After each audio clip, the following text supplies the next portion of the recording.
Muy buena tarde, amigos de Sumando Voces.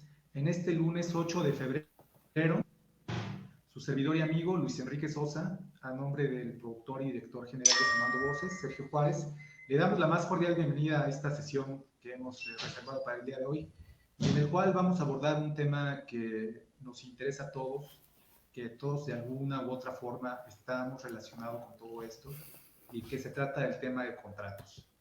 Este día también nos va a acompañar el licenciado Octavio Romero Alvarado, que es un colega de mi oficina, y vamos a hacer una diversidad de comentarios acerca de este tópico que, como les he dicho, nos interesa a todos.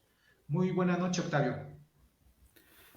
¿Qué tal, licenciado Luis Enrique? Buenas noches a todos y agradeciendo a Sergio nuevamente por la invitación.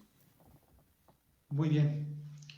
Pues como habíamos comentado al principio, el tema para el día de hoy es el contrato, los contratos en general, y bueno, pues si tenemos que hacer una definición de contratos, en primer término, yo creo que debemos apegarnos a la que nos puede describir la ley y que yo creo que adquiere pues, toda la relevancia, ¿no? La ley, el Código Civil, nuestro Código Civil vigente, define a un contrato como un acuerdo de voluntades entre dos o más individuos para crear y transferir derechos y obligaciones. Esa es la definición que por excelencia nos tiene el Código Civil y que se mantiene vigente, es la que en cualquier clase de derecho se va a abordar por principio de cuenta, ¿no? No solamente existen los contratos como fuentes de obligaciones, como acuerdos de voluntades, el contrato también tiene a su primo, o hay otra figura que también se usa mucho para formalizar los acuerdos de voluntades, ¿no? Que es el convenio. El convenio también es un acuerdo de voluntades que crea, transfiere, modifica y extingue derechos y obligaciones. Entonces, a lo largo de nuestra vida, tanto familiar, de negocios, laboral, hemos suscrito un sinnúmero de contratos, celebramos un sinnúmero de contratos, y en virtud de ellos adquirimos en virtud o convenios nos liberamos de obligaciones. Bueno, pues la vida es así, ¿no? La vida nos tiene celebrando en cada momento muchos contratos. Hay contratos de compraventa, contratos de arrendamiento, hay un sinnúmero de contratos y lo que tenemos que empezar por decir es que cualquier persona puede firmar un contrato. Es la primera pregunta que nos debemos hacer. Es una pregunta que muchas personas se hacen. ¿Qué se necesita para firmar un contrato? ¿Basta con la voluntad? ¿Basta con la intención? Un menor de edad puede firmar un contrato. Una persona que tenga alguna debilidad, alguna minusvalía, alguna capacidad diferente puede firmar un contrato. ¿Para qué nos sirven los contratos? ¿Cómo termina un contrato? ¿Qué es un contrato? Un contrato es un acto jurídico, un acto jurídico que sabemos las consecuencias, lo firmamos muy a la ligera. Me gustaría conocer tu opinión en este sentido, licenciado Octavio, acerca de si cualquiera puede firmar un contrato. En tu opinión, ¿qué es un contrato? ¿Para qué nos sirve un contrato? No sé si puedas abordar este tema, por favor, licenciado. Correcto, Luis. Pues sí, como bien lo mencionas, me gustaría iniciar antes de contestar tu pregunta. Pues la mayoría de los ciudadanos celebramos contratos día a día, ¿no? A veces no los identificamos como tal, pero constantemente estamos celebrando contratos, y no quiere decir que en un papel o suscritos, que sí se debería hacer. Un ejemplo, pues cuando nos subimos al camión, ¿no? Pagamos por un servicio, estamos celebrando un contrato. Obviamente, pues no lo valoramos en ese momento. Y de ahí fue que surge esa necesidad de regular estos actos jurídicos, como bien lo mencionas, que acarrean consecuencias jurídicas. La ley pues regula diversos tipos de contratos, sobre todo civiles y mercantiles. Y pasando a tu pregunta, pues en estricto sentido, como mencionaba, la mayoría aceleramos contratos, pero debiésemos hacerlos. No todos tenemos la facultad. Eso va a ser con base en lo que la legislación nos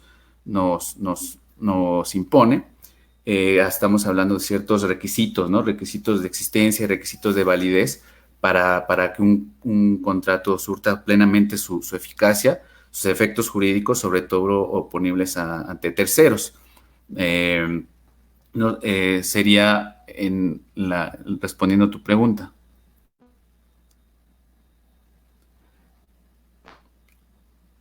Ahora, ¿sí me escuchas?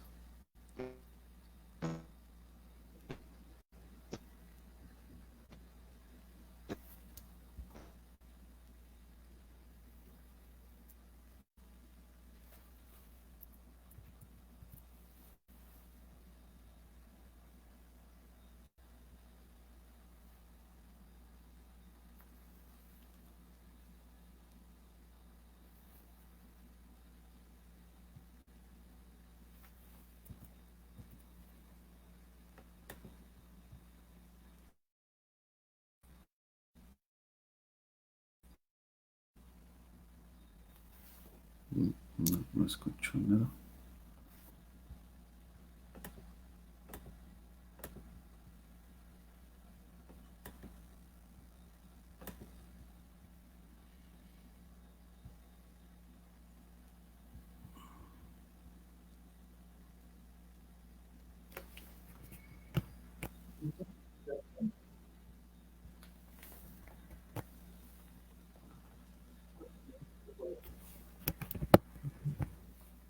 El sonido. Y bueno, estábamos abordando acerca de la forma que deben de revestir los contratos. En muchas ocasiones celebramos contratos verbales y estos contratos verbales, bueno, surten sus efectos, ¿no? Hay contratos de arrendamiento que pueden ser verbales, hay contratos de compraventa que pueden ser verbales, siempre y cuando se pongan de acuerdo con precio y cosa. Eh, la ley en algunos casos va a exigir que el contrato conste por escrito, aunque si es verbal también surte efectos ante terceros, ¿no? Ante una controversia se manifiesta bajo protesta de decir verdad que el contrato es verbal, pero eso no significa que no exista. Sí tenemos que, como les dije, hay contratos de arrendamiento que son verbales y hay un sinnúmero de contratos que también pueden ser verbales como una compraventa o como un comodato. El contrato de comodato es el préstamo de uso de un bien mueble. Muchas veces, sobre todo en provincia, la gente se presta inmuebles de palabra y por alguna razón al paso del tiempo no saben cómo dar por terminado este contrato, ¿no? Para darlo por terminado basta con que lo pidan por escrito. Ese es un ejemplo bastante sencillo, pero bastante ilustrativo de la importancia que reviste que algunos contratos sean elevados a escritura pública o que sean mínimamente escritos. ¿Me escucha, licenciado Octavio? Estábamos hablando precisamente de esto, ¿no?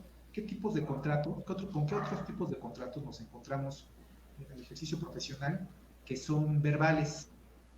Y en tu opinión, o cuál es tu opinión acerca de los que forzosamente deben de ser escritos y por qué deben revestir esa formalidad. Correcto. Sí, sí, sí, te escuchaba. Pues sí, como lo mencionábamos, a veces por desconocimiento, por facilidad, por practicidad, pues los hacemos verbales muchas veces. No quiere decir que por ellos pues no tengamos cierta seguridad jurídica. Lo idóneo sería que todos fueran por escrito. Y como bien lo señalas, efectivamente, la ley, algunos sí forzosamente para que surta sus efectos ante terceros, solicita que estamos hablando de una formalidad que sean por escrito. Un ejemplo muy común es el de compraventa, que si bien puede ser verbal, para su formalización se requiere no solo que sea escrito, sino que sea inscrito ante el registro público de la propiedad y del comercio, para que tenga esos efectos de publicidad y ese carácter registral y sea oponible ante terceros, de cierta seguridad jurídica a quien lo suscribe, en este caso un comprador y obviamente el vendedor y el comprador. Otro caso, un ejemplo sería el de donación. También la ley establece esa formalidad, ese revestimiento que deberá ser por escrito. Incluso hay muchos, señalábamos, como el laboral, ¿no? Que también contrato laboral, la mayoría, pues, los trabajadores lo tienen por escrito, pero también seamos honestos, en la realidad no ocurre así y no por eso están desprotegidos, porque sea verbal. Pero algunos sí requieren esa formalidad, como bien lo señalas. Así es. Hay una serie de contratos que como lo hemos mencionado con anterioridad, celebramos a diario y muchas veces no reflexionamos acerca de la importancia de ese contrato. Acabas de abordar un tema muy importante que es el contrato laboral, que es el que nos vincula a una relación subordinada con un patrón, o en sentido contrario, ¿no? Cuando nosotros también contratamos a personas que nos van a proporcionar algún servicio subordinado, eso es muy importante mencionarlo, y que hace la diferencia con la prestación de un servicio, ¿no? La prestación de servicio profesional, bueno, existe un contrato para ello, pero el contrato laboral, el contrato común, donde hay un servicio subordinado laboral, bueno, pues no necesita ese revestimiento. Hay un sinnúmero de contratos que celebramos día a día y no lo reflexionamos, ¿no? Voy a mencionar algunos de los que podemos celebrar día con día y no nos damos cuenta o no sabemos que existen estos contratos, ¿no? Voy a referirme en específico a lo que se conoce en el ámbito legal como el contrato de adhesión. No tiene forzosamente un acuerdo de voluntades. Es decir, cuando lo celebramos nos adherimos a la voluntad de quien va a prestar este servicio. Vamos a nombrar alguno para ver que hagamos una reflexión acerca de la importancia de estos contratos y cómo podemos defendernos contra cualquier contrato de adhesión que consideremos que lesiona nuestro patrimonio o lesiona nuestros derechos o que son terriblemente ventajosos. Estos contratos generalmente son registrados ante la Procuraduría Federal del Consumidor y son los que nos dan servicios pues muy básicos, ¿no? Sí tenemos, por ejemplo, un contrato de adhesión de la tintorería, tenemos un contrato de adhesión de un estacionamiento, tenemos un contrato de adhesión de servicio de hospedaje, en los que los contratos ya existen y no podemos nosotros solicitar que sea modificada o que sea cambiada o que sea anulada cualquier cláusula. Es decir, ya quien va a prestar este servicio ya tiene sus contratos y nosotros, si nos interesa celebrar ese acto jurídico que enmarca ese contrato, tenemos que adherirnos, no existe posibilidad de cambiarlo. Esto lo decimos porque comenzamos diciendo que se les define como un acuerdo de voluntades. Y si bien aquí hay un acuerdo de voluntades, no todo el contrato va a ser precisamente como lo dicte nuestra voluntad o como nosotros quisiéramos. Las condiciones ya están preestablecidas, son preexistentes y nosotros tenemos que cumplirlas. Si no las queremos cumplir, simplemente quien nos va a prestar ese servicio, pues no va a acceder a firmar ese contrato con nosotros. También tenemos muy claro ejemplo de esto, los contratos que celebramos con instituciones de crédito cuando se adquiere un inmueble o se adquiere un vehículo a través de financiamiento. Esos contratos ya existen, ya están preestablecidos todas las cláusulas y uno lo que hace, si le interesa el servicio, el producto o el bien que trae consigo ese contrato, pues es simplemente adherirse a él y cumplir con sus estipulaciones. Ahora bien, estos contratos, así como cualquier contrato, todo lo que menciona este contrato forzosamente nos obliga a él. Te preguntaría, licenciado Octavio, si nosotros detectamos, a lo mejor no somos abogados, pero así como todas las personas dicen, bueno, yo firmé un contrato y vi una cláusula que me pareció excesiva, que me pareció ventajosa, que me pareció abusiva. Estamos obligados a cumplir con esa modalidad, con esa obligación, si esa cláusula deviene altamente lesiva para las personas. ¿Tenemos alguna defensa para eso? ¿Qué tenemos que hacer en caso de que tengamos algún contrato o una cláusula del contrato que sea incluso de imposible realización, ¿no? ¿Es eso válido en nuestro mundo? ¿Qué tenemos que hacer? Correcto. Sí, pues de inicio, antes de contestar tu pregunta, primero asesorarnos con un abogado y revisar el contrato. Lo idóneo, como mencionábamos, es que sea por escrito, redactarlo, asesorados. Obviamente, hay elementos fundamentales. Los dos principales que se le conoce en la doctrina, y obviamente está regulado por la ley, que son los elementos de existencia, que consisten en el consentimiento, es decir, que las partes estén de acuerdo en lo que van a someterse, lo que van a pactarse, y el objeto, ¿no? El objeto, pues también que este sea lícito, eso es muy importante. Se me ocurre un ejemplo, se ha sonado casos, ¿no? Que te vendo eh, pues, bueno. Sí, te escuchamos. Bueno, Sí, creo que sí. falla aquí. Sí, te Sí, ya, escuchamos. ya. Ok, ok. Sí, el objeto también tenemos que decir que pues sea lícito sobre todo, ¿no?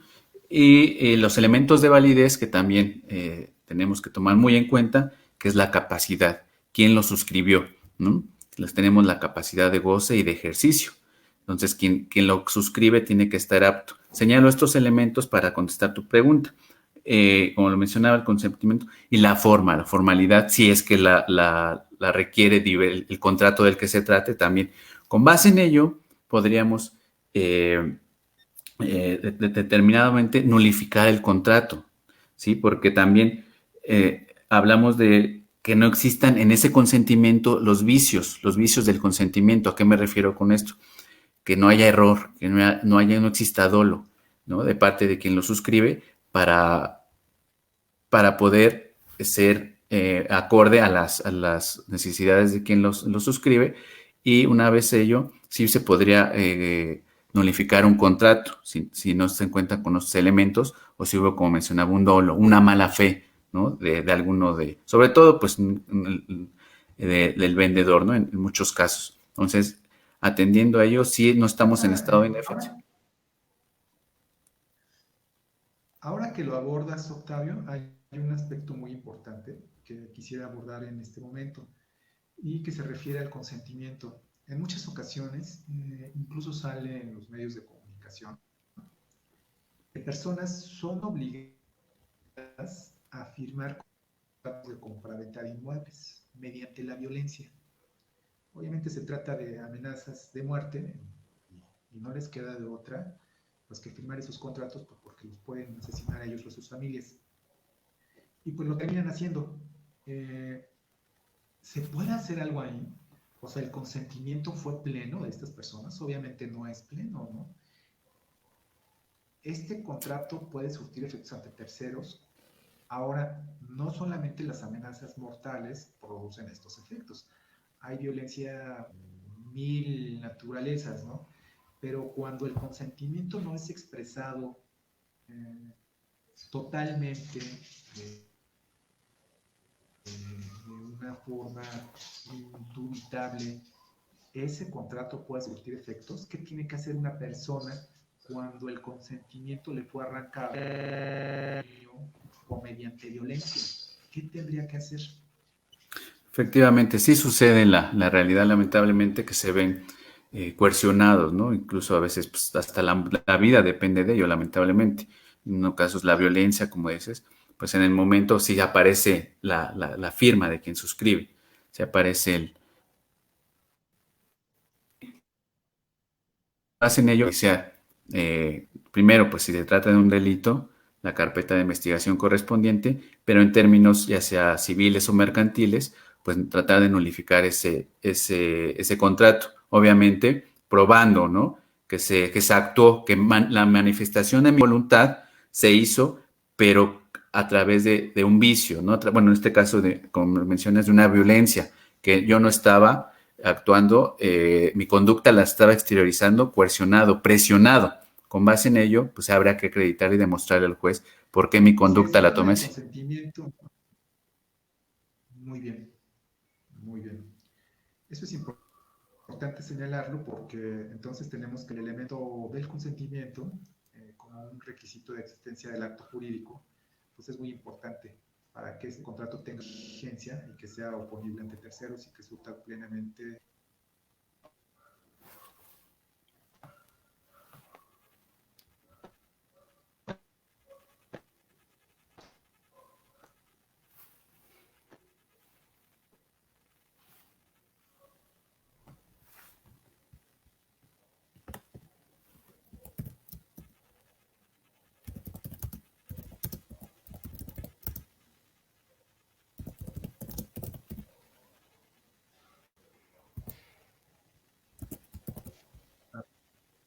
Perdón, es que tuve problemas con el micrófono.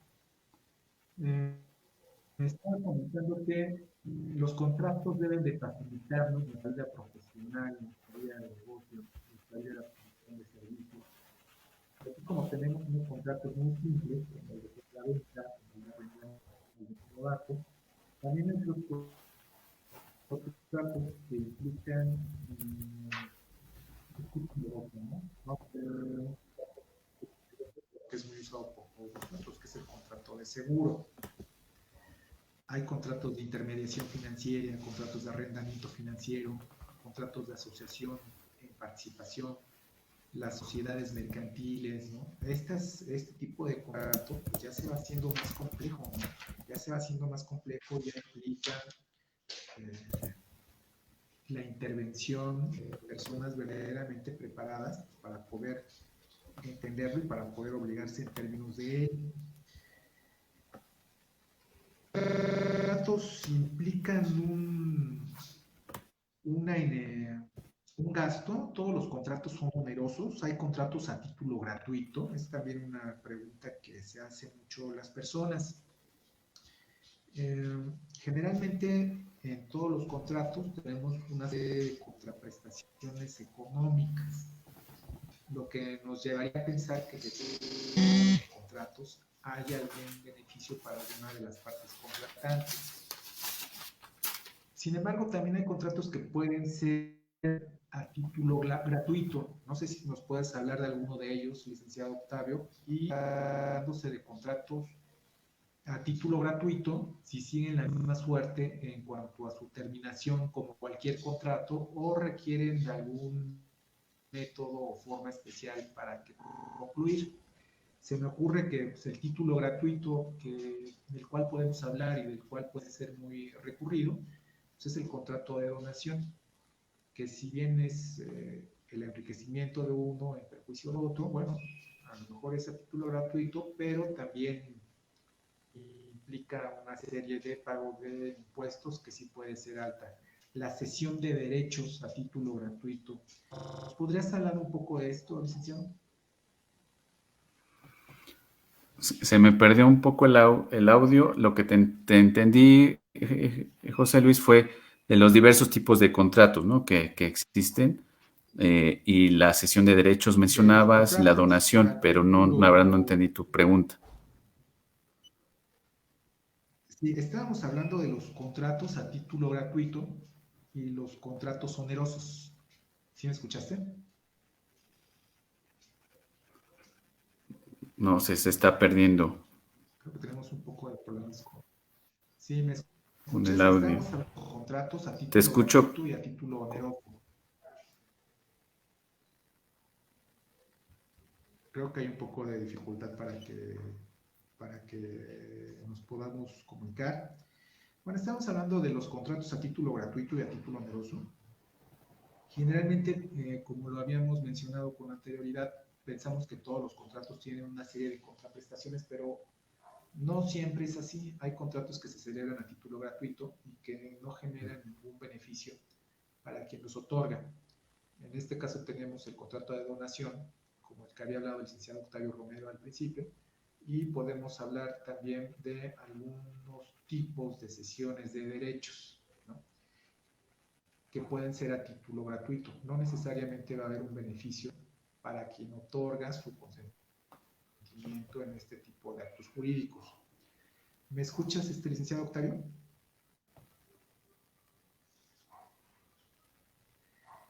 Bueno, vamos a hablar, como dijimos al principio, hay una amplia gama de contratos, pero quizás lo que podemos mencionar ahorita es señalar la forma en que puede terminar un contrato, ¿no? Hay contratos que son prácticamente de tracto instantáneo y cuya vigencia se agota en el mismo acto en que se celebra. Sí podemos señalar que, por ejemplo, una compra-venta se perfecciona, tenemos el bien y pagamos el precio. No pasa mucho tiempo en que entre el contrato que ya se llevó a cabo, ya se celebró y ya surtió sus efectos. ¿Sí me escuchas, licenciado Octavio? ¿Me escuchas? Estamos hablando de la forma en que terminan los contratos, pero no sé si me puedas escuchar. Bueno, perdimos un poco la comunicación con el licenciado Octavio Romero y abordamos el tema entonces de manera directa. Y estamos abordando el tema precisamente de cómo se agotan o cómo terminan los contratos. Generalmente los contratos, en la mayoría de las ocasiones, si hablamos de la compraventa, pues son de tracto instantáneo. Pagamos el precio, nos entregan la cosa y el contrato se celebra y ya queda superado porque se cumplieron las obligaciones que tenían cada uno de los contratantes. Uno es a entregar la cosa y el otro a pagarla. Ahí se termina el contrato. Los contratos de arrendamiento, bueno, pues tienen una vigencia. Tienen una vigencia. Generalmente la ley estipula que los contratos tienen un mínimo de un año y dependiendo del uso, el Código Civil estipula que pueden ser de 10 años para casa habitación y de 20 años para uso de comercio mercantil. Así terminan los contratos, ¿no? Es, ¿Nos escuchas nuevamente, licenciado Octavio? ¿Escuchas, Octavio? Sí, se corta un poco el audio, pero la imagen sí la veía. Bueno, estamos No, estoy hablando de la teniendo forma en que demasiadas terminan fallas. los... Estamos hablando de la forma en que pueden terminar los contratos. No sé si quieras abundar algo en esta ya intervención que por tiempo, el tiempo se nos va. Quisiera que hablaras un poco de la forma en que terminan los contratos. Ah, ok, sí escucho. Pues los contratos, diversas formas que pueden terminar, entre ellas por el plazo que se haya estipulado en los mismos, porque se haya cumplido con el objeto del mismo contrato, de entrega de la cosa, puede consistir en un dar o incluso en un no hacer. Por ello pueden terminar los contratos. Ok. No sé si quisieras... los contratos pueden cederse los derechos de los contratos. ¿Qué pasa con el subarrendamiento, por ejemplo? Lo que conocemos generalmente como el traspaso. ¿Sí me escuchas? Pues sí, la realidad es que sí. Estos contratos también pueden cederse en todo si está permitido por las partes que lo compran. Generalmente, lo que más se puede ceder en algún contrato son los derechos de cobro. También se puede hacer lo que conocemos muy comúnmente como el subarriendo. Nosotros celebramos un contrato de arrendamiento, pero el arrendador nos tiene permitido subarrendar el inmueble con, con conocimiento de él y con su consentimiento. Sí se pueden ceder estos derechos, ¿no? Y hay una sustitución de acreedor o de deudor. Como podemos ver, los contratos no son tan cerrados como aparentan. O sea, sí hay una... en el mundo del derecho y en el mundo de los contratos siempre hay una opción para el traspaso, aunque no es una regla, no es forzosamente que tenga que cumplirse en el como venga en el contrato. Sí hay algunas formas de poder ceder los derechos que vienen en los contratos. Y cuando eso ocurre, se tiene que avisar a las partes que en él intervienen. Como les pude haber comentado, generalmente lo que viene en la mayoría de los contratos es la cesión de los derechos de cobro y los que el que va a recibir la contraprestación del contrato notifica a su contraparte para que el pago que le va a hacer se lo haga a un tercero. De forma que, como podemos ver, sí hay una forma de traspasar estos derechos. O lo que conocemos muchas veces como el traspaso, ¿no? El traspaso de los negocios. Son negocios en marcha, como restaurantes u otro tipo de comercios, que ya están en marcha y la gente por alguna razón traspasa este negocio con todo lo que de hecho por derecho le corresponda, incluso con el contrato de arrendamiento. Generalmente está permitido por los arrendadores. Y como hay algunos que es factible poder cederlos, aunque no es una regla, ¿no? Ya se tiene que estudiar cada caso particular. Licenciado Octavio, no sé si me escuchas, si quieres hacer un último comentario ya para cerrar el programa.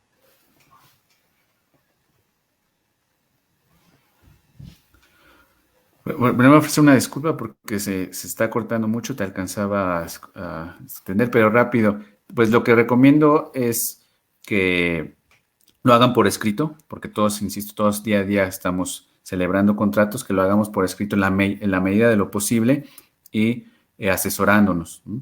Redactarlos en los mejores términos, que se cumplan con las formalidades, obviamente, que exige la ley. Es lo que le puede recomendar a la ciudadanía para cerrar el tema. Muy bien. Pues muy bien, amigos de Sumando Voces, vamos a dar con ese tema de contratos. Probablemente lo volvamos a abordar porque como pueden ver el tema es muy amplio y las dudas son muchas. Y en estos tiempos en los que celebramos contratos cada vez más complejos, es conveniente saber y entender a qué nos podemos obligar. Podemos saber que sí podemos defendernos ante un contrato que pueda lesionar nuestro patrimonio, pueda lesionarnos en nuestros intereses. Pues muy bien, amigos de Sumando Voces, en este día damos por terminada este programa de ustedes y nos veremos la próxima semana. Muchas gracias.